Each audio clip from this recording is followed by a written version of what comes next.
भारत सरकार द्वारा मान्यता प्राप्त संस्थान बीपीएस प्राइवेट लिमिटेड जो नया सत्र अब जिसका अंतिम तिथि 14/8/2027 यानी 14 अगस्त तक रहेगा, इसकी जानकारी देते हुए संस्थान के निदेशक राजेश प्रताप सिंह ने कहा कि हमारा संस्थान का मकसद छात्रों का उज्जवल भविष्य और उनके मेहनतों को एक सकारात्मक स्थान देना, क्योंकि हम आपके भविष्य का ख्याल रखते हैं।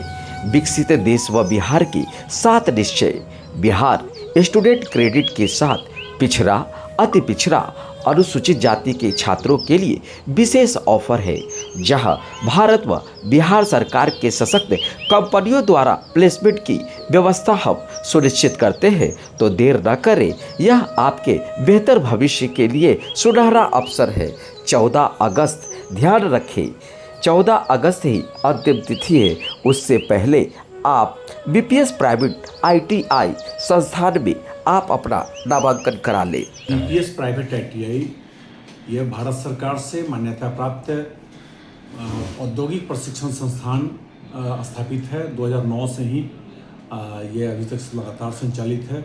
हमारे यहाँ रेगुलर प्रशिक्षण होता है और साथ साथ हम लोग प्रोजेक्ट भी कराते हैं। उसके साथ प्लेसमेंट जो बहुत महत्वपूर्ण है, हम लोग लगातार हर 2 महीने पर भारत के सशस्त्र संस्थानों को बुलाकर, कंपनियों को बुलाकर छात्रों का प्लेसमेंट कराते रहते हैं। अभी ये नया सत्र प्रारंभ हुआ है और इस नया सत्र में नामांकन का भारत सरकार ने अंतिम तिथि 14 अगस्त निर्धारित किया है। हम बच्चों को यहाँ से आपके माध्यम से संदेश देना चाहते हैं, यदि नामांकन के लिए इच्छुक हैं, आप प्रशिक्षण चाहते हैं, आप तकनीकी ज्ञान चाहते हैं, तो वैसे संस्थान का चयन करें जहाँ सचमुच में प्रशिक्षण हो रहा हो, जहाँ उन्हें तकनीकी ज्ञान दिया जा रहा हो और उसके लिए निर्धारित तिथि 14 अगस्त के पूर्व ही अपना नामांकन सुनिश्चित करा लें। और प्रशिक्षण में अब नई व्यवस्था आई है कि हर आईटीआई वाले को, हर संस्थान चलाने वाले को ओजेटी कराना है, ऑन जॉब ट्रेनिंग कराना है, और वो किसी इंडस्ट्री में होगा।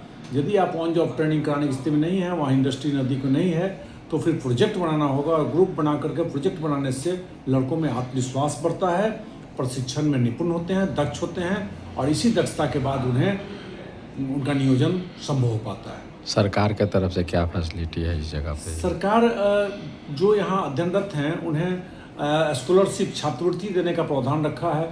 प्रथम वर्ष में लगातार देखा जा रहा है कि 7 से 8 हज़ार रुपये तक का छात्रवृत्ति सरकार के द्वारा दी जाती है।